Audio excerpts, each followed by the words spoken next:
a doctor who specializes in rare diseases is pushing artificial intelligence researchers to do their homework as that technology comes closer to diagnosing medical conditions all on its own.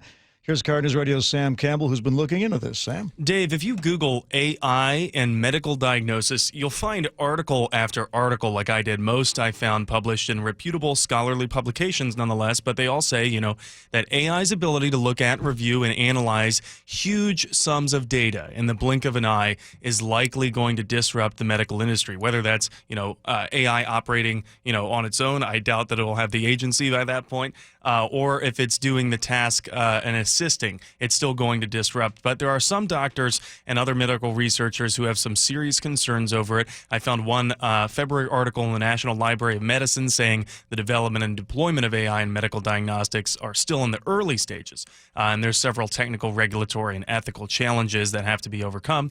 But one of those ethical challenges is AI being fed the right data. Well, we heard from one expert that no, it's not. Dr. Harsha Rajasima leads Indo-US Rare, a nonprofit dedicated to bridging gaps between the U.S. and India on rare disease research. It's these AI algorithms are being trained on a small subset of the population, which is predominantly Caucasian and also people from affluent backgrounds, mostly who are this digitally savvy. And that digitally savvy remark is important because he's talking not just about people from the U.S. and the EU, but people who live in countries where electronic medical records are more easily uploaded. And how does that factor into AI research? Well, the researchers are pulling data that's digitally uploaded. So it's leaving out much of the world's population, he says. And why is that? It's a very complicated answer. But in short, he says a lot of the medical research is only happening in concentrated areas around the world.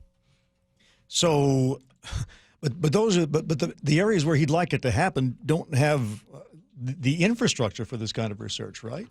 Right. So I asked him, what exactly can researchers do? What are you asking for? Are you asking for clinical trials to be different, or are you asking for AI researchers to change?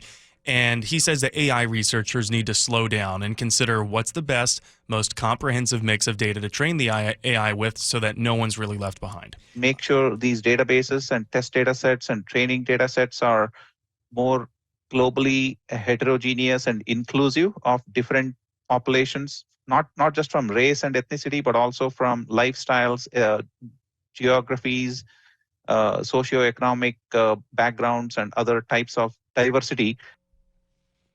Is the AI smart enough to know what it doesn't know? That's a great question, Dave, and probably why they pay the big bucks. But I'm going to be working on this story for quite some time. I'm reaching out to some of the different companies that are developing this AI research, as well as some of the experts here at the University of Washington. What sort of diseases are these AI technologies working on? Is there something as simple as, I guess it's not simple, but I'm thinking just diagnosing cancer, or something simpler like sickle cell or diabetes. I'm not sure what AI is even capable of today. So right now, what's vogue in the medical industry, and this is coming from my last doctor's appointment where I started talking to my doctor about this.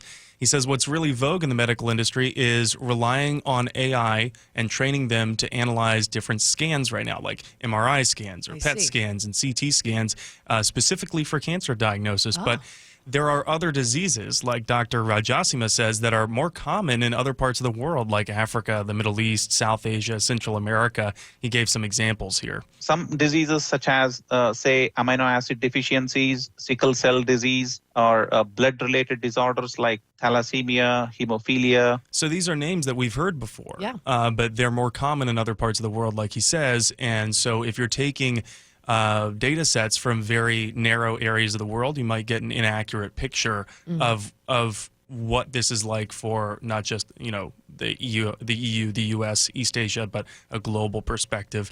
And if you're going to train an AI and the AI is going to analyze these large amounts of data and give you exactly the results that it got from that Is data. it ever inaccurate, the AI? Are they ever wrong, like a doctor can misdiagnose somebody? That's hard to know, because as far as I've seen from different medical journals, it's still very early stages, and I haven't found any evidence that this has actually been deployed, for consumer use, if you can call it that.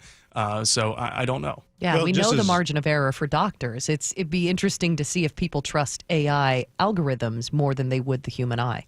Well, I'm not sure if this is going to be used independently. I'm not sure if we're even in the same lifetime where we could go and see an AI instead of a doctor.